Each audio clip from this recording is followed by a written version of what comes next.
Woke up this morning, I was pretty fired up. Volume's picking up a little bit. This is what you've done. This is where you can grow. I thought today he had a really good day. He's making better decisions and better throws. I'm excited about the guys that are here. I thought he spun the ball well. There's a really good vibe right now, and it's fun. It's Hoge Jahns. Back in '82, I used to be able to throw a pigskin quarter mile. I would be honored if you played football for this team. The football gods are always on the Bears' shoulder.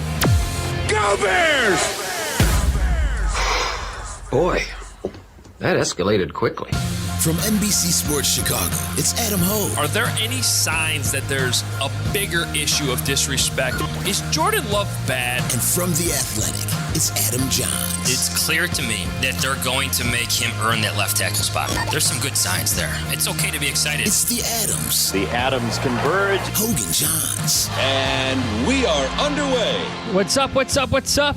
Welcome into another version of the Johns & Company podcast. Kent, how do you like that? I'm renaming the podcast because this is my third one in a row where I'm driving without Adam Hoge, who is still on paternity leave.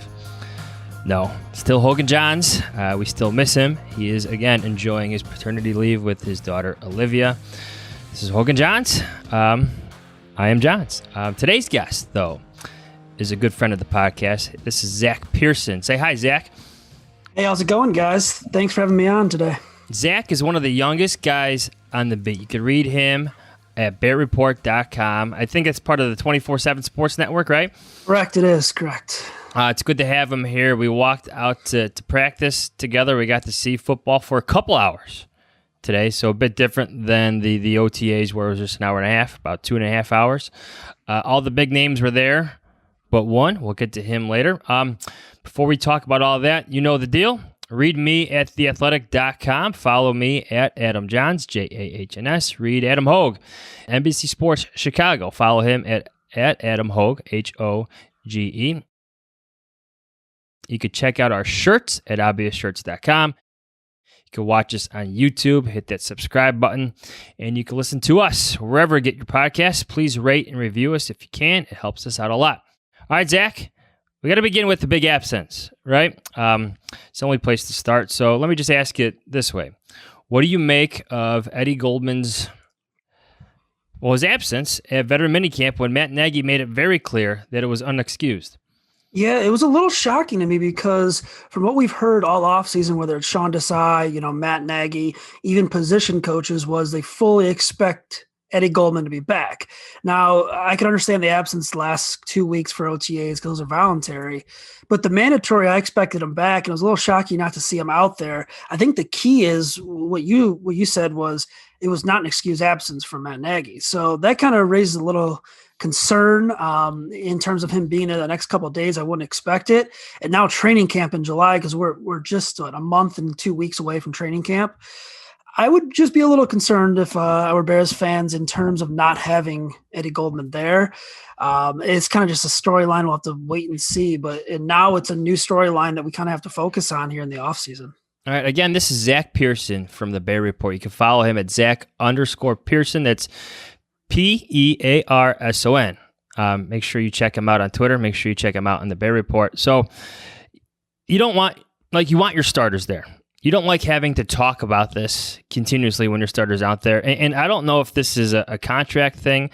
Matt Nagy, when asked by me, actually, whether or not this was related to the COVID-19 pandemic, didn't seem to suggest so, didn't want to seem to go down that road. But we know Eddie Goldman opted out of last season because of the pandemic. So it's not a good storyline to have when one of your best defensive players just isn't present. Yeah, and, pretty much full attendance besides Goldman today. Not everyone was practicing, but in terms of everyone being there, it was just pretty much Goldman. And you're right, man. The big storyline the last 2 weeks was Roquan Smith was the only starter that showed up to OTAs, and now you go into minicamp, and you have most of your starters except for Goldman, who is a key piece on your defensive line. We saw early in the year last year what kind of happened with the Bears up front. They struggled up the middle where Goldman would be. They had to plug in someone like Bilal Nichols, who might be a little undersized for that position, kind of rotating guys in and out. I imagine they don't want to do that again this upcoming season. So not only to get Goldman back in that sense, but to get him back in the sense of getting all your starters under a first-year defensive coordinator and Sean Desai is going to be key. It was nice seeing everyone out there. Just a little disappointing not seeing Eddie Goldman. And we'll have to wait and see if it is a contract issue. I don't know the complete rules on the opt-outs. I can't imagine that players can opt out again this year without some sort of pay being deducted. But yeah, it was just a little disappointing not seeing him out there. And I guess we'll just kind of have to wait and see if there is more on this in the coming days. Yeah, and you hate to go down that road, right? Like, because let's not forget when Eddie Goldman first started here, there was concerns about his weight and his fitness, and he completely changed that. It became an invaluable piece in the middle of that defense, doing some of the most. I mean, there's no glory in playing nose tackle, and he it's not fun. No, and he does so much of the dirty work that is so valuable in the middle of those trenches. But now here we are on June 15th. He's not out there at minicamp. All his teammates are there. That's Akeem Hicks. That is Khalil Mack. That's Danny Trevathan and other veteran players. Bilal Nichols, Jalen Johnson, guys who missed the voluntary portion of OTAs. Now, this is mandatory, so all those guys are out there. Robert Quinn is out there, even though he didn't practice because of a little back injury. But this is a guy who had questions in the beginning of his career, and I don't want to go back to those questions because I think part of that's unfair, but he didn't play last year, and you need him. And like you're saying, I don't think there's going to be opt-outs this year. So you start to wonder what type of shape he's going to be, and you start to wonder what his motivations are going to be come training camp, because that's all on the table now. I don't want to go down this road, but I think it's already out there on Twitter. I think people are going to speculate and wonder about this stuff. Again, I think Eddie Goldman has proven to be an invaluable cog right there in the middle of the Bears defensive line. But now you have these questions again. And I don't want to bring them up, but there they are again.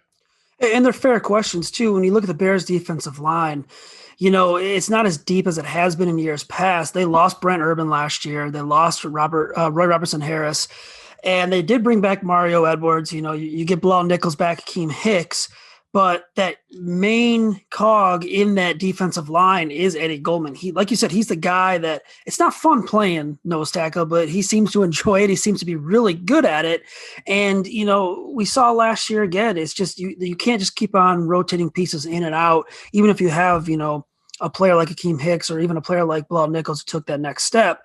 And to kind of further the point, it was good seeing the defense back out there in general at practice. And a lot of the guys that you mentioned made plays out there from what we could see. So it would have been nice to have them all out there working as one. And yeah, if you're missing Eddie Goldman from that mix, defensive line might be in a little bit of trouble because you're going to be asking players like Nichols and Hicks to kind of elevate their game a little more. And they're not very deep on the defensive line at all. And we saw in OTAs, there was, I think, 3 or 4 guys, maybe a little less, that were actually there for the voluntary stuff. Yeah, three guys. It was really hard. It was really hard for them to actually do a lot of the stuff and a lot of the drills. So yeah, it's going to be very interesting here in the next couple of weeks. And, like you said, you hate to kind of go down that route, but it's already out there on Twitter. I've seen that stuff as well, especially after this press conference and him, the news of him not being there. Yeah, Matt Nagy didn't seem happy about it. Mm-hmm. And Eddie Goldman's 27 years old.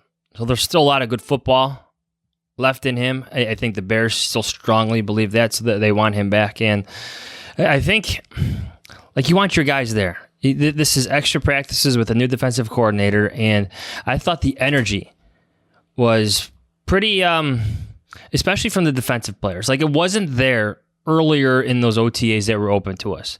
The energy that was there today, and I'm going to say it had a lot to do with 52 being out there, 96 being out there, 59 being out there, 4, which is Eddie Jackson, in case you keep track at home. The new number 4 of the Bears defense. I want to say that energy was in part due to all of them and having that attitude back. And Sean Desai feeding that fire over and over and over again in practice today. Every ball that was on the ground was picked up. There was a couple of interceptions.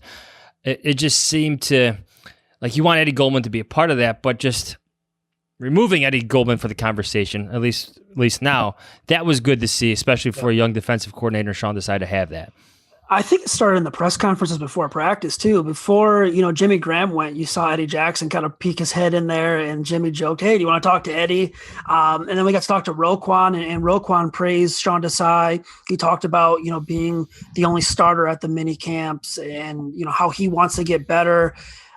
Things like that. And Eddie Jackson came. He had a very, positive, upbeat press conference. So the energy kind of started there. And then getting onto the field, and when they started getting into those team drills and stuff, you could definitely tell it was a lot different than the past, 2 weeks we were out there. I feel like the past 2 weeks, with it being voluntary was, kind of just, not bland, but the energy just wasn't there from the defensive side of the football. And while all the attention's on the quarterback competition and what Justin Fields and Andy Dalton's doing, it's nice seeing that defense out there flying around again. And for me, having that energy, tells me, they believe they can be, again, one of the best units in the league. And, they don't think there's going to be a drop off, from going from Chuck Pagano to Sean Desai. And you can even hear it in the press conferences. They trust Sean Desai. They respect him. He's been in that building with them for a couple of years. So, yeah, they were flying around, though, man. It was kind of fun to watch. And they were definitely bringing the energy on the defense side of the football, whether it was up front. I kind of really can't do a lot up front in terms of the blocking, getting to the quarterback, but the linebackers were flying around. The secondary, I thought, had a solid day out there. And yeah, you're right. It's a little weird seeing Eddie Jackson as number 4, because he always had to, I have to check my roster. I'm like, who the heck is number 4? Finally, it registers like, oh yeah, that's Eddie Jackson. I'm checking my roster every 5 minutes, right? Just because there's so many different numbers out there, different players. I feel like there's been a lot of different roster additions from a larger draft class to more free agent additions and whatnot. 4. I love single digit numbers. Yes. I told this to Mark Grody, the Bears sideline reporter, who was on our last podcast. I love single digits. 4 was my high school football numbers, so I love it. I absolutely love seeing defensive players wear it. So it is cool to see. You used the word drop off from Chuck Pagano, and look, man, I got to be honest. I don't know if they're looking. I think they're looking for something completely different than what was here before under Chuck Pagano. Because let's face it, as much as he tried to keep some things the same, it just changed just by who Chuck Pagano was and what he's used to calling, and things didn't click all the way around. So I still view Sean Desai from this Vic Fangio tree. I think that's what the conversation should be in terms of Sean Desai. Almost forget Chuck Pagano. It's whether or not Sean Desai is capable of bringing this defense back to a certain level that's comparable to what Vic Fangio did. I'm not saying 2018, because 2018 was an amazing season. The turnovers were out of the world. There was just so many of them. It's tough to replicate that. But now it's just like Eddie Jackson today and the earlier Zoom call this morning or earlier this afternoon, just saying that there were schematic differences between Chuck Pagano and Vic Fangio, and whether or not, I think the conversation is whether or not Sean Desai is capable of getting them back to some of those differences, or finding those differences that were once there before with Vic Fangio. Yeah, I mean, he said it himself in his introductory press conference a couple of months ago. He said, he's been learning under Vic Fangio, mentioned a couple other names. He even mentioned Chuck Pagano, which was kind of funny. But, he mentioned Fangio as someone who's been a mentor towards him. And I think you're right. I think we're going to see a little bit of more of an aggressive defense that's similar to what Vic Fangio had here in his run here in Chicago. But not, for them to be 2018 again, like you said, that's crazy, because not only were they getting the takeaways, they're bringing those takeaways back for touchdowns at a crazy rate as well. So, I do think Sean Desai will be more of a Vic Fangio style defense. We'll have to see, though, especially with the scheme and maybe the things that Eddie Jackson were talking about. But when I look at that defense last year, even the year before, I mean, I was a guy, I didn't think it'd be a drop off from Fangio to Pagano as big as it was. I had a little more faith in Pagano that he could kind of keep it up.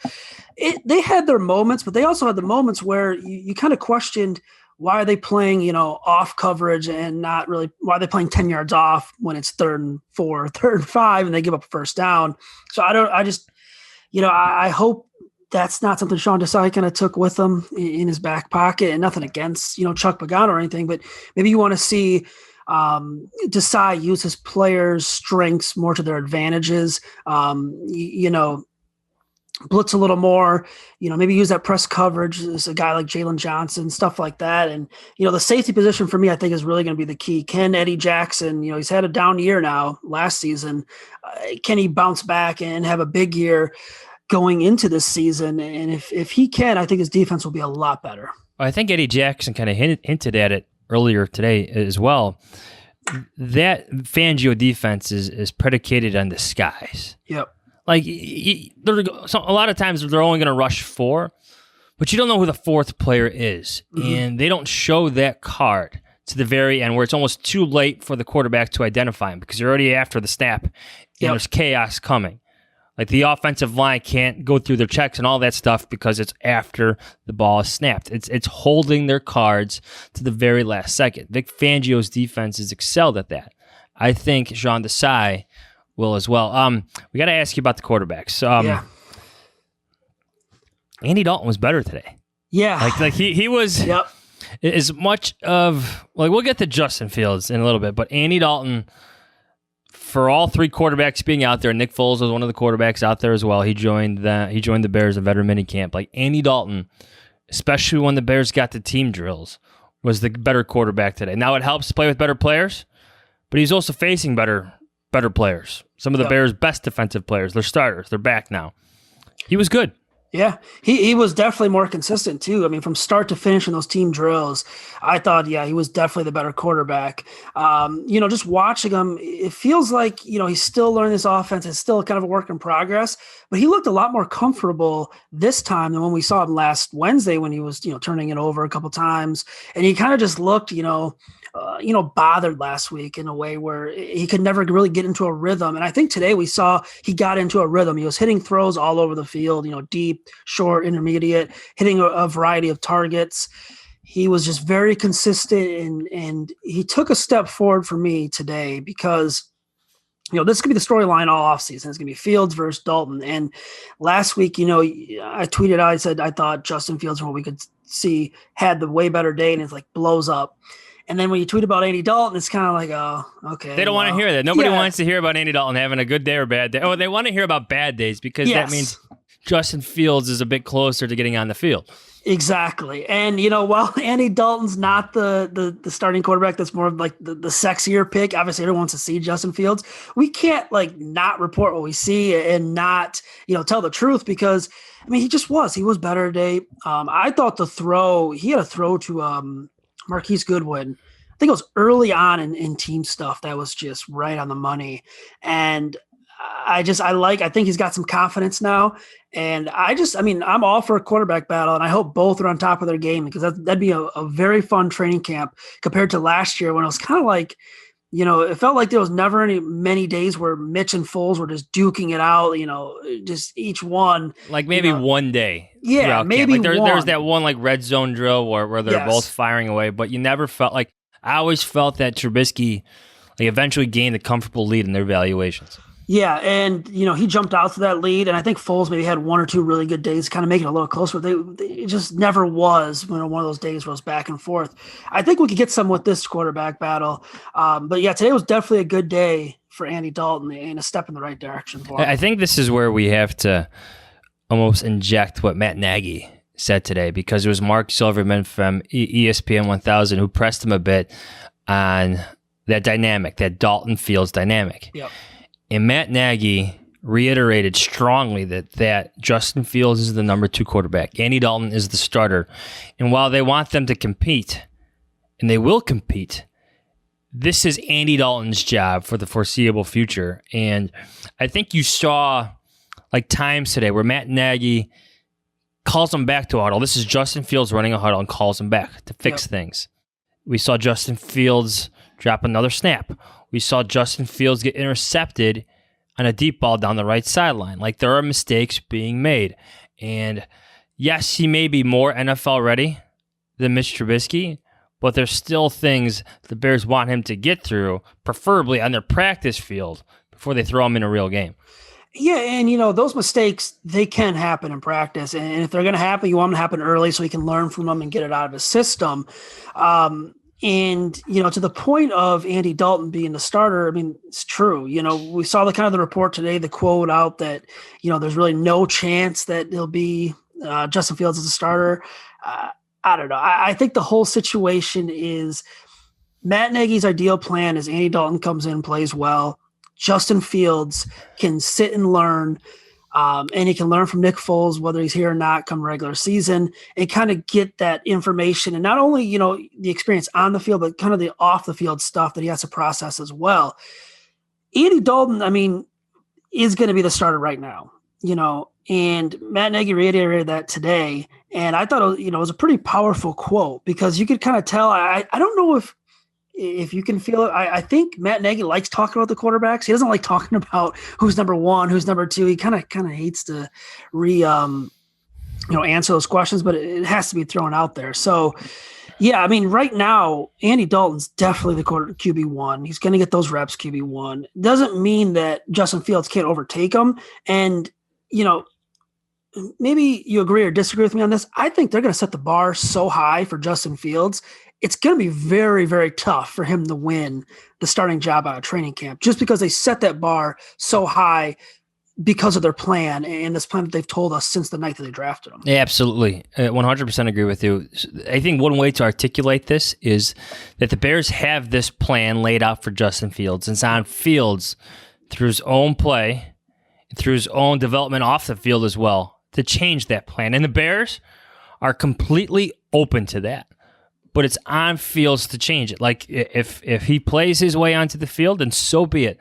But the Bears have, like, a bunch of things they want to see happen. And on June 15th, I don't think you're going to see all of them. Wow. So just try to be patient, everybody, because today, Andy Dalton was the better quarterback. Those two deep balls that he hit to Marquise Goodwin were something. And I get it's helmets and shorts.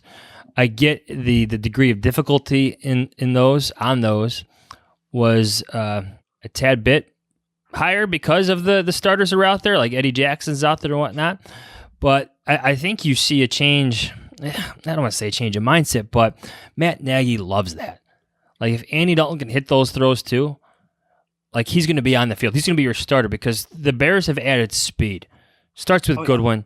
They've added a lot of speed to that receivers room, and they're going to stretch the field and take their shots. That, Matt Nagy's done with that touchdown to check down mentality. He wants touchdown to touchdown. He's you can tell he's just fed up with the low scoring games that his offensive had. Like, he's done. Like, now he's like, let's find some quarterbacks who can move the ball down the field. And you saw some of that today with Dalton connecting with Goodwin. And I think that, like, just to steer the conversation a little bit differently, that receivers room with the speed with Goodwin and Bird, it's going to change things for the Bears in terms of what they want to do offensively, but also the competitions in that roster bubble.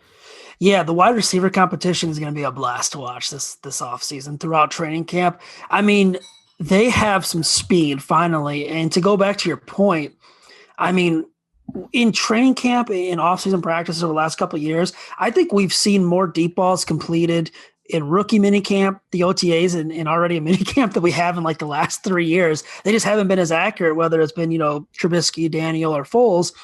They seem kind of accurate on the deep balls between, Dalton and Fields. But going to that wide receiver position, I've been very impressed with both Bird and Goodwin so far what we've seen this offseason. I think both are just absolute burners. And if they can stay healthy, they add that dynamic of a speed threat. And, essentially what that does is Allen Robinson's your clear number one. I mean, defenses are going to hone in on him. It's going to open up more stuff from Darnell Mooney too, who's pretty much a speed wide receiver as well, but he can also work, kind of the outside in the slot wherever you need him to. But then you have guys like Bird and Goodwin who come in. The defense are going to say, don't let those guys get behind us. We cannot let them, beat our defense deep. Maybe put some special attention onto them. That opens up things. In terms of the competition, I mean, you have, Riley Ridley out there. You have Javon Wims out there.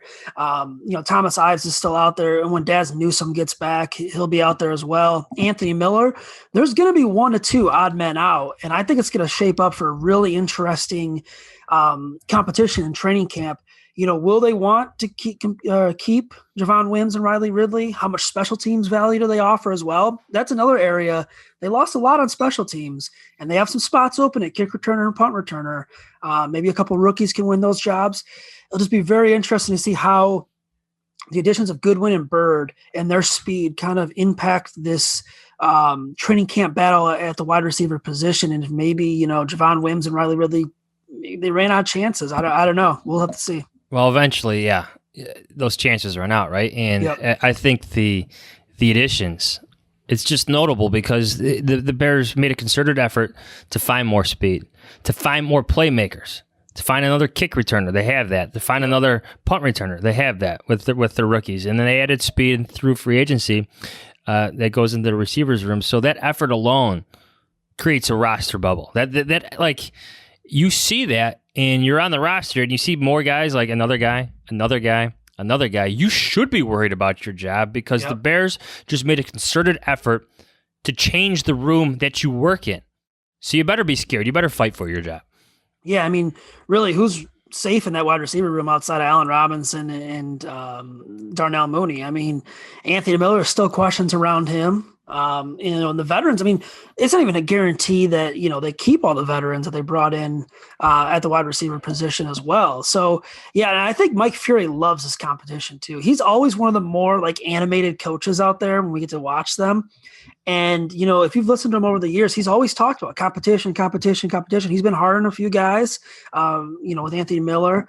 But he loves the competition, and he said, you got to come in every day, you got to work, you got to win your starting job, and competition is going to make these guys better. When you watch Allen Robinson make catches like that, and Darnell Mooney and Anthony Miller, it's going to encourage these other guys too. Going back to that rookie class, you're right, man. Like, they made an emphasis on speed. They took flyers on Daz Newsome. They took flyers on Khalil Herbert. Even C.J. Maribel, who was brought in as an undrafted free agent. All speed guys, all guys that might be able to contribute on special teams as well.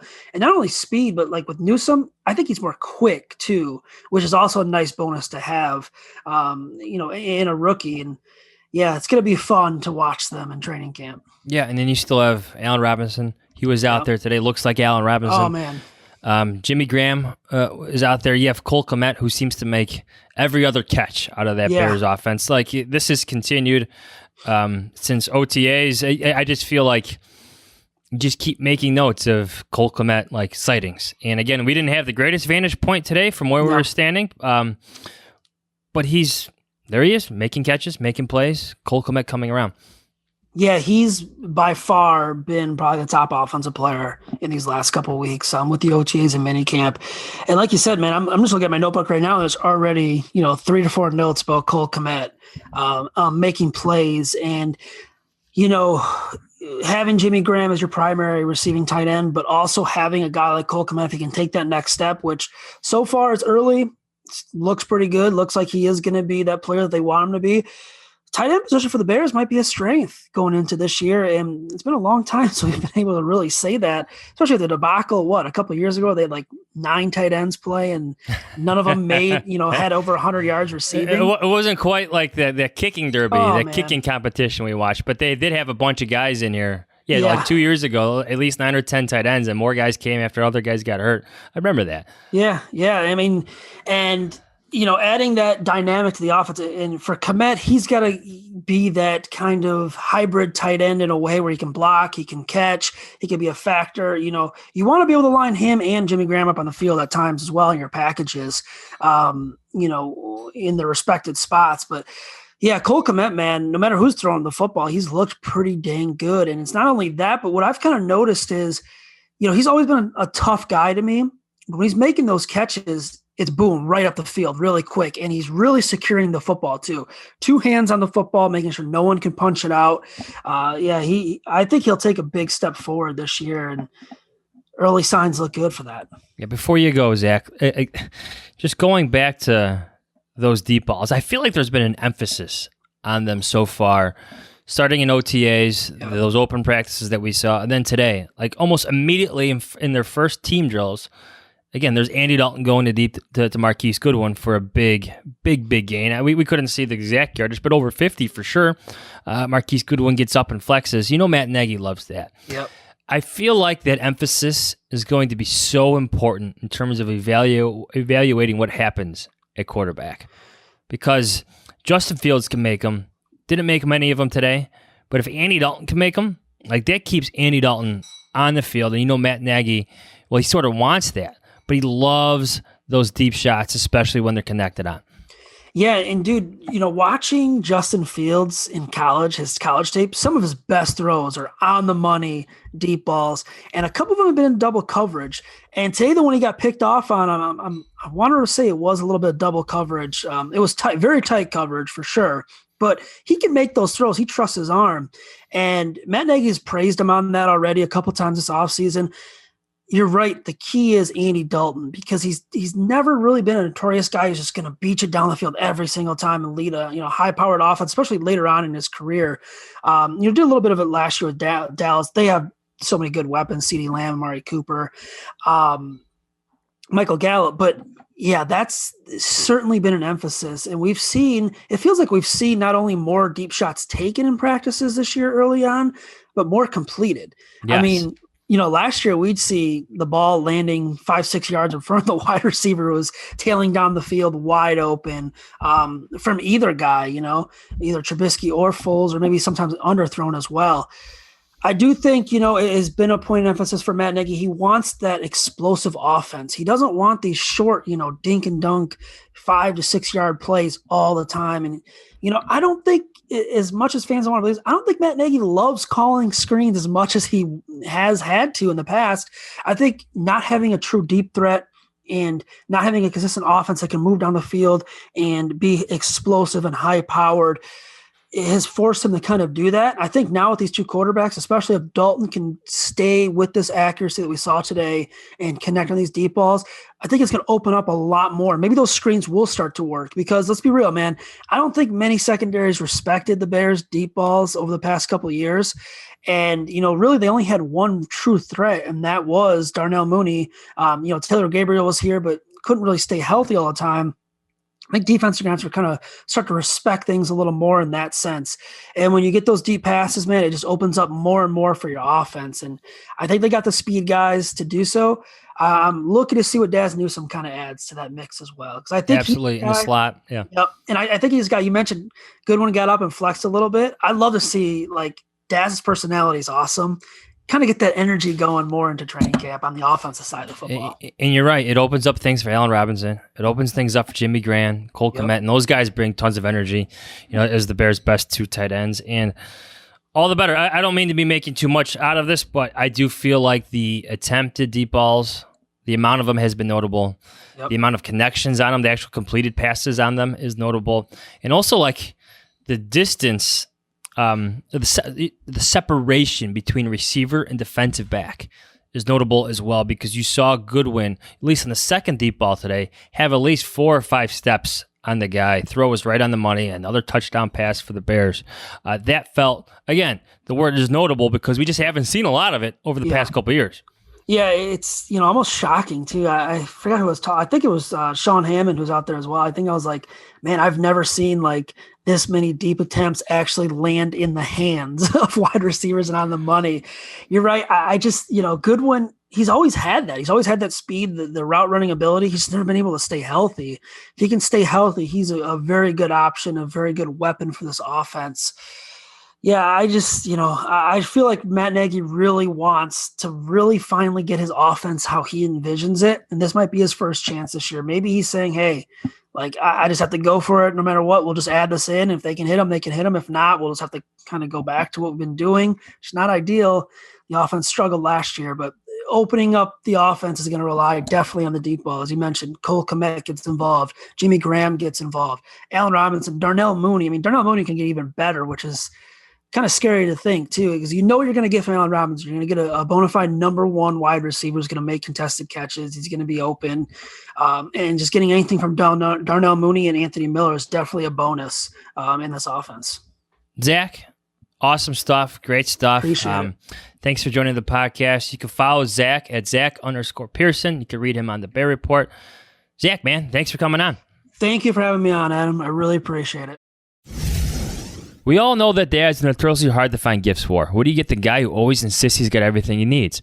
That's where the amazing team at Artifact comes in. Think of Artifact as an on-demand podcast studio that helps you tell those embellished fishing stories or immortalize your favorite dad jokes. Artifact sets dad up with a professional interviewer to reminisce about everything from his childhood, those college glory days, and raising you. Artifact then edits that conversation into a private radio-quality episode that sounds like the real thing. It's a gift that makes him the star of the show. Recording dad is just one of the ways you can use Artifact. I'm making one with my kids so I can have their voices forever. And now that I'm thinking about it, the Artifact I like to make for Father's Day is hearing him tell his stories about his childhood growing up in Chicago. It couldn't be easier to get started. Step 1. You go to heyartifact.com and choose the type of interview you'd like to do. They've got a bunch of options, or you can just create your own. Step 2, Artifact makes it super easy to schedule your interview on their website. Step 3, the interview lasts about half an hour and you can do it over the phone. So visit heyartifact.com to learn more, and right now you can use the code THEADAMS to save $40 off your first purchase. Again, that's heyartifact.com for a Father's Day gift he'll always remember and be able to experience forever. Something interfering with your happiness? Is something preventing you from achieving your goals? Well, let me tell you about BetterHelp. They'll help you assess your needs and match you with your own licensed professional therapist. You can connect in a safe and private online environment and do so in just under 48 hours. It's not a crisis line. It's not self-help. It's professional counseling done securely online.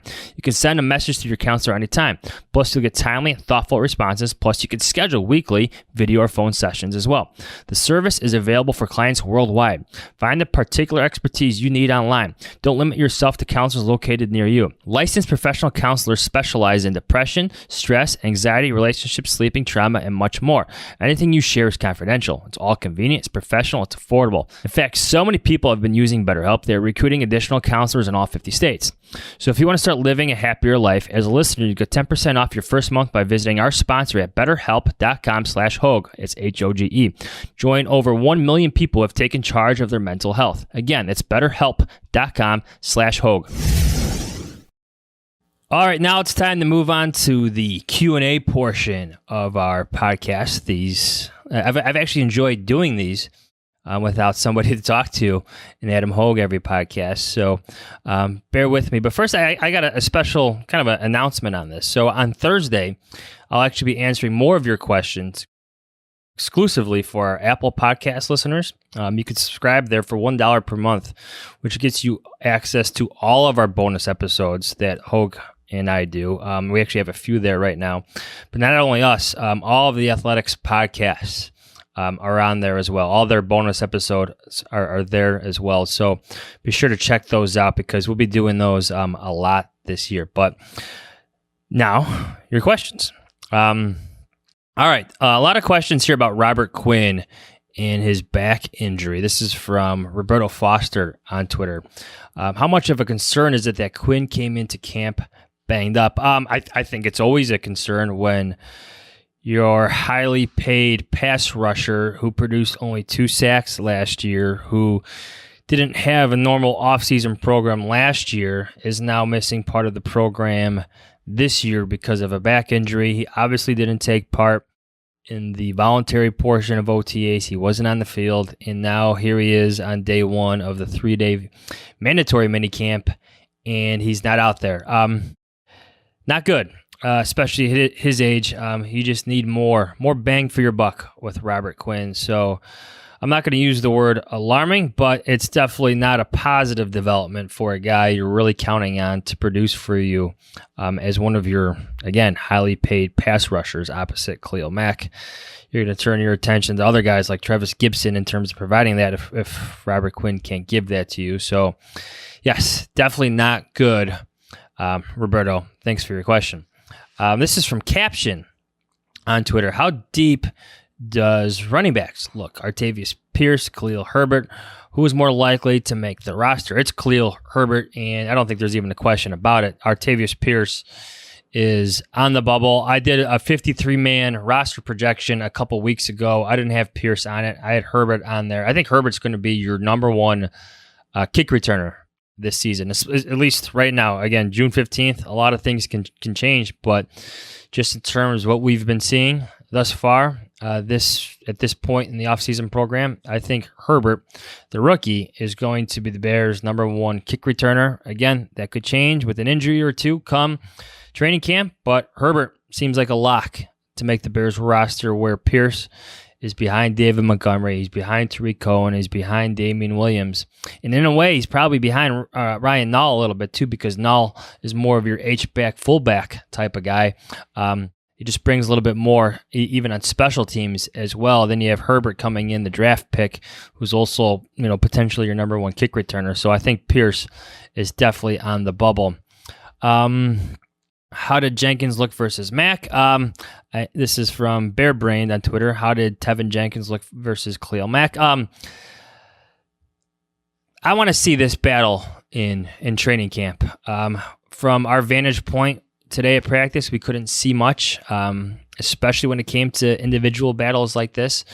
But come training camp, where there are actually drills and full pads, where these guys are going at full steam head-to-head, like that's when I want to see where Tevin Jenkins is, because Khalil Mack wants to test them. I did have this observation with Mack today. He was working with, it's the undrafted guy, Charles Snowden, the outside linebacker, the undrafted rookie.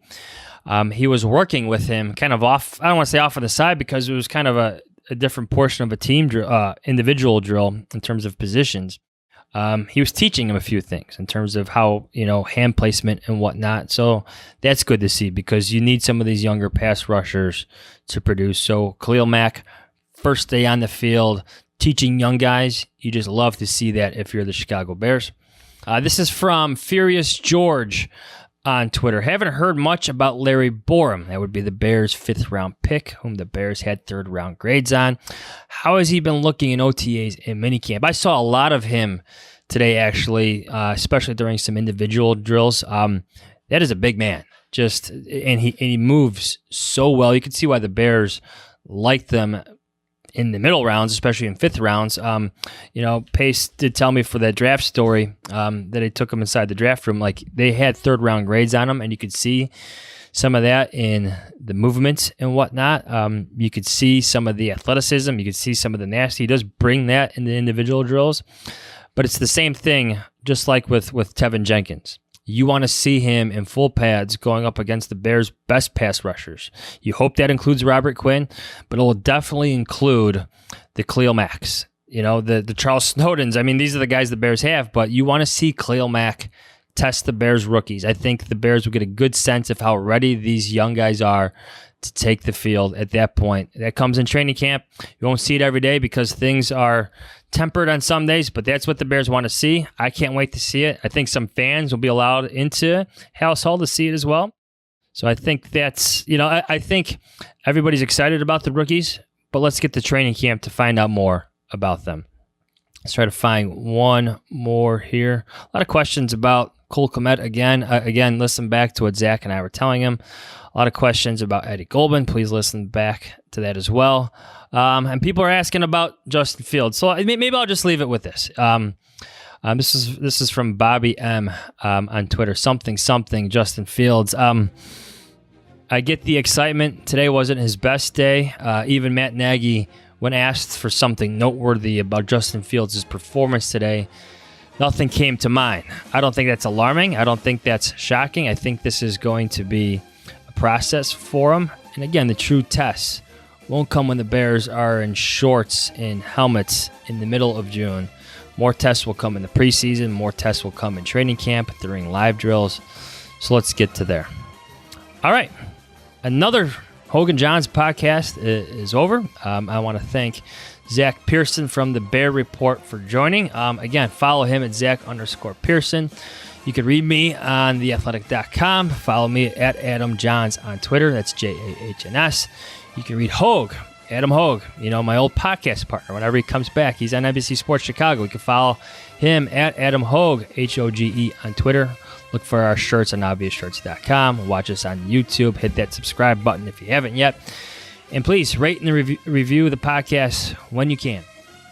That's it. I'll be back on Thursday with more observations from the training camp. It ends on Thursday.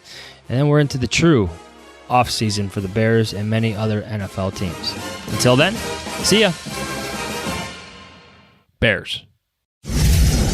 Sign up today with BetMGM, the exclusive betting partner of The Athletic, and get $1,000 risk-free first bet, plus get a free 3-month subscription to The Athletic. Just sign up at BetMGM.com/Adam to take advantage of the special offer from the king of sportsbooks. That's BetMGM.com/Adam. New customer offer, paid in bonus dollars. Visit MGM.com for terms and conditions. Must be 21 years of age or older to wager. Colorado, Indiana, Iowa, Michigan, New Jersey, Nevada, Pennsylvania, Tennessee, Virginia, or West Virginia only. Excludes Michigan disassociated persons. Please gamble responsibly. Gambling problem? Call 1-800-522-4700 in Colorado, Nevada, and Virginia. 1-800-270-7117 for confidential help in Michigan. 1-800-GAMBLER in New Jersey, Pennsylvania, and West Virginia. And 1-800-BETS-OFF in Iowa. In Tennessee, call or text the Red Line at 800-889-9789. Or if you or someone you know has a gambling problem and wants help, call 1-800-9-WITH-IT in Indiana. Promotional offer not available in Nevada.